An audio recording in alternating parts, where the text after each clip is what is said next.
Hello everybody.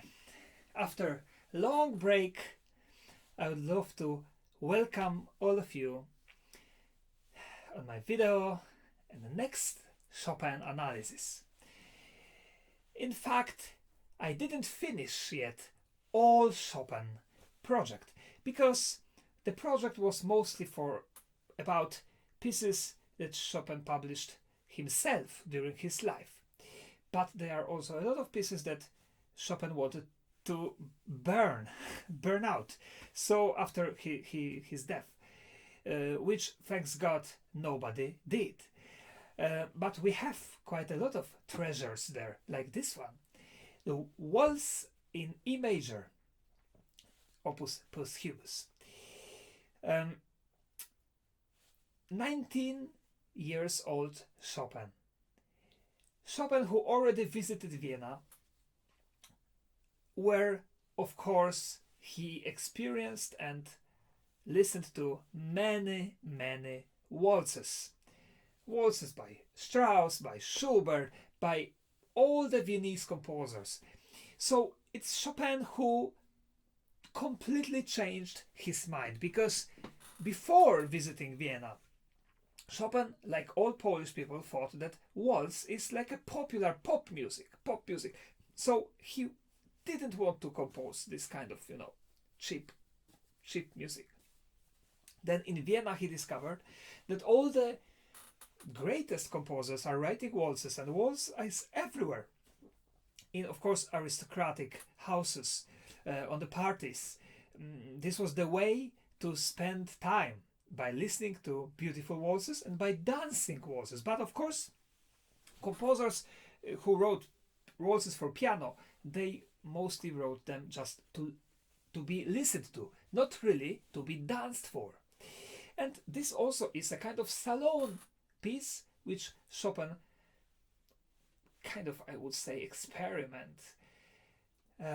in which he experiment his skills to write a waltz.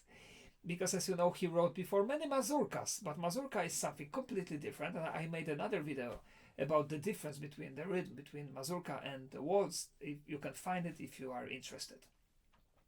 Okay, now the analysis of this little cute waltz. The whole piece starts with the introduction. The introduction is like a little, maybe not heroic, that's too much to say, but like quite powerful, right? And it starts with two notes. It's a fourth for musicians. Everybody, you hear. Okay, so anyway, it's a fourth, and then this note is being repeated and is getting like faster and faster and faster. And this is the first part of the introduction.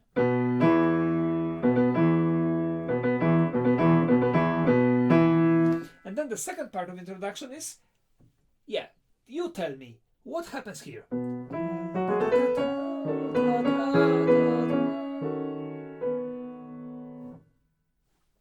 This is very smart. Chopin here is building up the curiosity of a listener.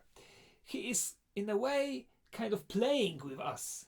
Because this is this moment when we, when we have the curtain in the theater or in the opera, and it's slowly going up, and we don't know yet the scenography. We don't know how it will look. We are eager to know. We are anxious to know. We can't wait. Open slowly. So this is the same. And then what? I think if somebody listens to this for the first time, it must be fun. And for people who Chopin played to, it must have been so much fun, because this, we don't know what happened. Nobody knows this piece, imagine.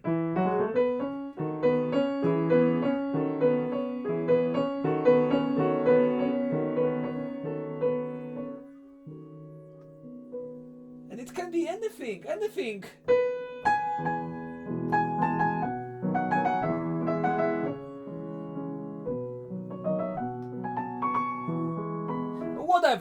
Whatever. And so we don't know. We are waiting eagerly.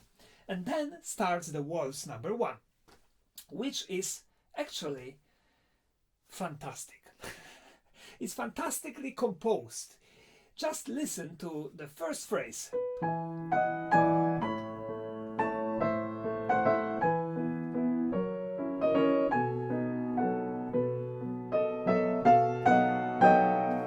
And then it's repeated. So now listen again and try to feel the rhythm of the melody, because it is here when Chopin shows his genius, in the rhythm of the right hand.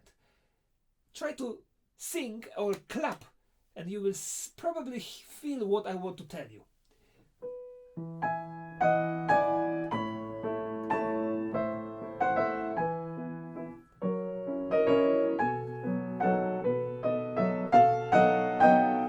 What's so special about it? Well, there's a lot of special things. There is different rhythm in every bar. Let's see the first phrase, the first short 4 bars phrase, and the rhythm is short, short, short, long, short, long, short, long, long. Pam, pam, pam, pam, pa, and pam, pa, pam, pam. So this is what? This is unpredictable. It's simply unpredictable for our subconscious. And then later happens something fantastic. But just I want to compare. Imagine that this could be written by some, not important composer, not very talented composer, let's say. Well, I don't want to talk badly about others, but as you know, there were many composers in Vienna which we don't know now, and they also, of course, even amateur composers, they didn't have this genius spirit, this glimpse, this and they would compose. Well, actually, I have to play you how they would exactly compose.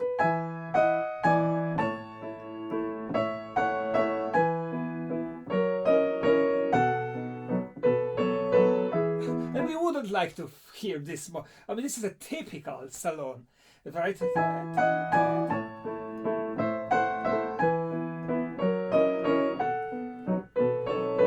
In fact, what I'm doing now, I'm playing you the skeleton of this melody, and Chopin is making it more beautiful by changing the rhythm and adding the suspended note. So, and here should be, for example, but he's changing the rhythm. And now here, it's dotted rhythm, pam, pa, pam, pam. So, but this is the first phrase, and then the second phrase, as you probably know, if you watch my other videos, should start from the same pattern than the first one. So this should be, right? But we don't have it. Instead, Chopin is putting it upside down completely, and this is not normal at this time. Upside down. Why? Because he starts from the second pattern and not from the first one. Listen. And now. Right? Exactly the same pattern, but it's upside down. So, and then we have the bridge. And again the same. Repeated.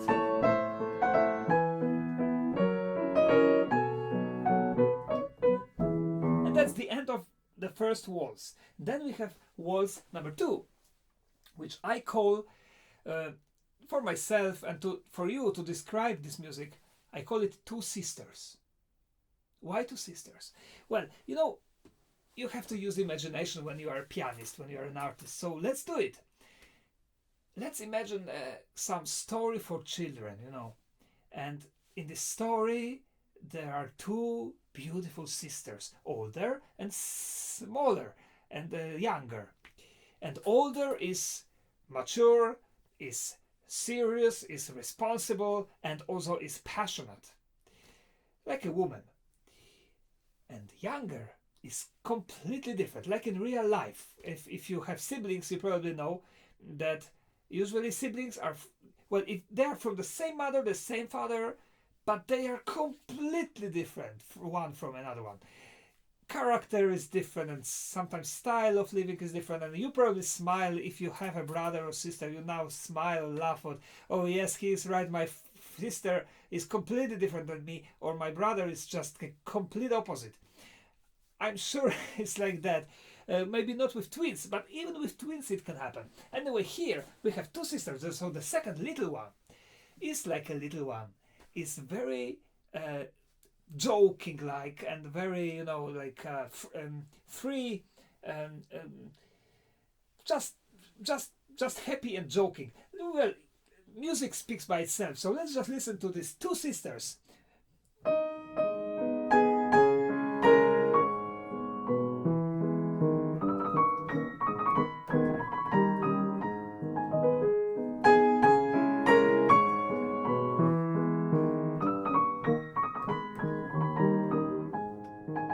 Isn't it? I mean, it's wonderful. You know, I even came up to this idea. I don't know, maybe Chopin told me from up there. Sometimes it happens. Apart from that, I'm normal.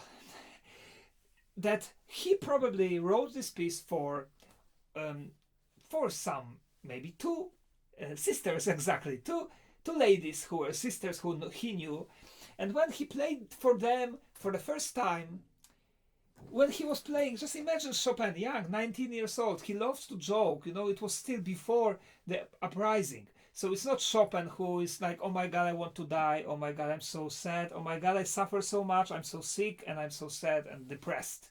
Absolutely not. This is Chopin happy, full of jokes, and in love, and just in his best lives, his best time of the whole life. So imagine him. He had a great sense of humor. It's playing this for those ladies. They are sitting. He's playing, and he's now when he plays the second waltz, he starts now and now. This is you, and he talks to the first older one.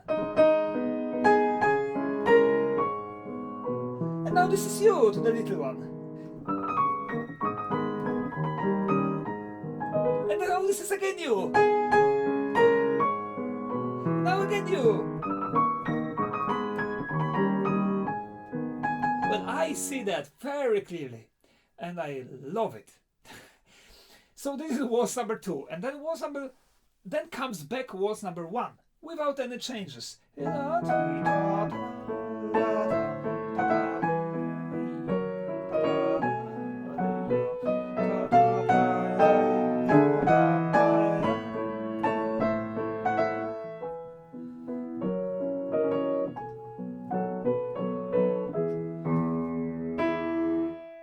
One note is a bridge for trio. Trio is the common name of the middle part of the waltz. And why trio?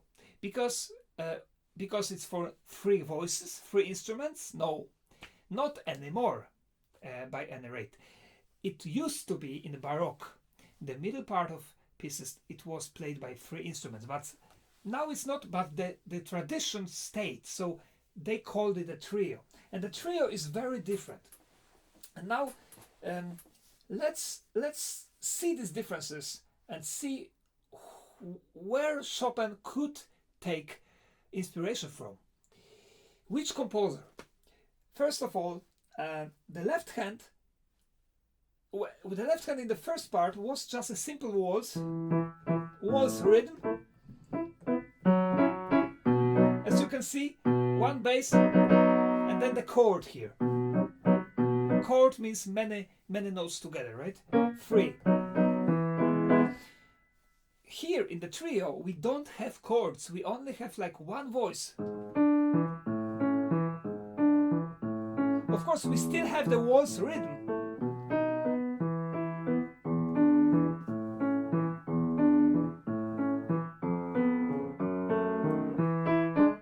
We still have the waltz rhythm, but it's written only using one voice, no chords whatsoever. And in the right hand has the one voice melody, so we can say that it's written for 2 voices only. Now, do we miss anything? Probably not. Who wrote like this? Who was this kind of minimalist wrote a minimalistic music. I'm talking about, not using very big chords, but still this music is fantastic. Of course, Wolfgang Amadeus Mozart. He didn't need, the banging like Beethoven, many chords. Sometimes he could use only 1 or 2 notes in the accompaniment, and it's perfect. If we try to enrich this and make a bigger chord, it doesn't work and it doesn't sound well. That's Mozart. About Mozart I'm going to talk in the close future because I'm preparing analysis of all his piano sonatas. Wish me luck because it's a lot of work. You have to be patient, but certainly this year we will kick off this project. But so 2 voices only. It could be a cello and a violin.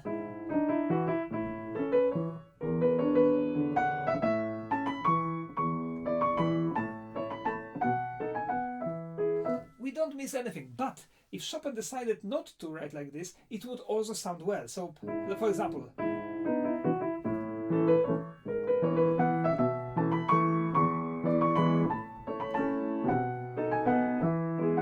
I'm changing. Did you hear? The left hand was different.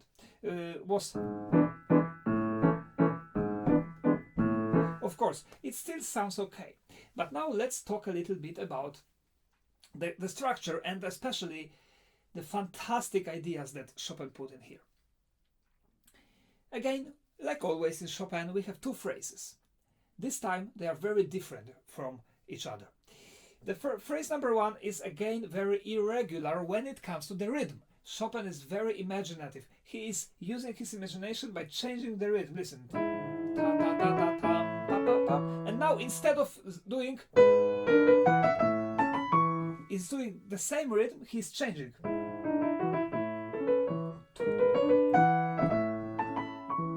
This is the first phrase. And the second phrase is just boring. I mean, Chopin here is repeating 4 times the same pattern, the same rhythmical pattern. Sorry.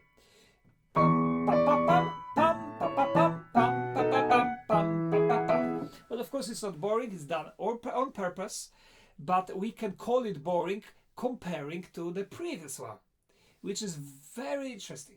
So it's interesting and boring. Let's call it like this. Listen.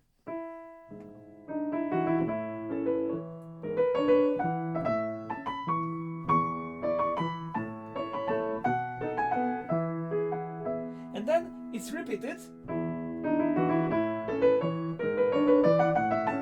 As you could hear here, it's a little variation on the previous one. The previous one was now we have so even here Chopin is changing a little bit, which makes this piece a fantastic piece of music, and which we can recognize immediately a great genius. It's like with paintings, we can recognize the real genius and not. The same is here, and these are exactly the details that stand out. Sorry. So anyway, what happens at the end? And this is fantastic. Do you remember the boring, so-called? So at the end, Chopin decides, okay, now I show you. If you dare to say I'm boring, I will show you. What can I do with the melody? Listen to this melody.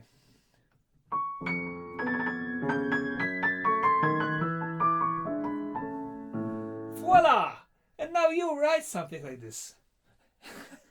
No, it's not so easy. So why? Well, why it's so special? Listen, it's very irregular. We have 2 notes, 2, and now 3. So 2, 2, and 3. It's not 2, 2 all the time. It's not all the time predictable. Was Chopin predictable? No, absolutely not. So one more time. 2, 2, 3, 1, 2, 1, and 2. Now, why am I differentiating it like this? Because it is written in a kind of 2 voices structure. 2 voices. There is upper and lower. Upper, lower. Upper, lower. Upper, lower. and upper. Can you hear this? They're playing together. And that's why it's so fantastic. So Chopin is just showing his genius and his imagination, his fantastic way of constructing beautiful melodies, even if in such a short, cute waltz. And that's the end. And then the waltz number 1 comes back. And now I will play it for you again one more time. Also just to show you that this piece opens, gives the pianist a lot of different possibilities of interpretation. Of course, Chopin in posthumous pieces, he didn't write much, about how to play it. There is not even tempo written. So anyway, we have to decide, and we can play it in as many ways as we possibly can imagine in our imagination. So now I will play it differently than from the beginning, just to show you that it can be played differently.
Thank you very much.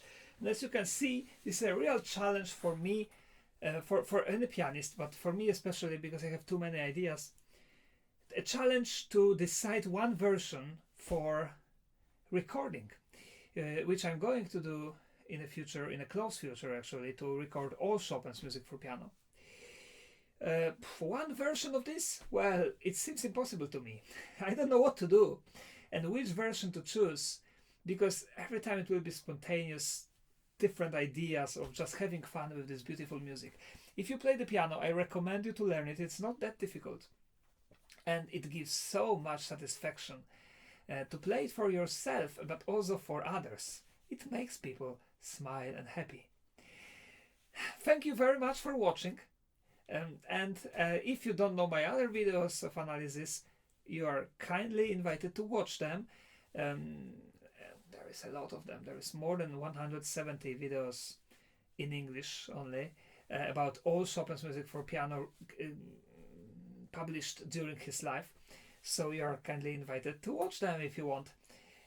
Happy New Year, because this is recorded at the beginning of 2023.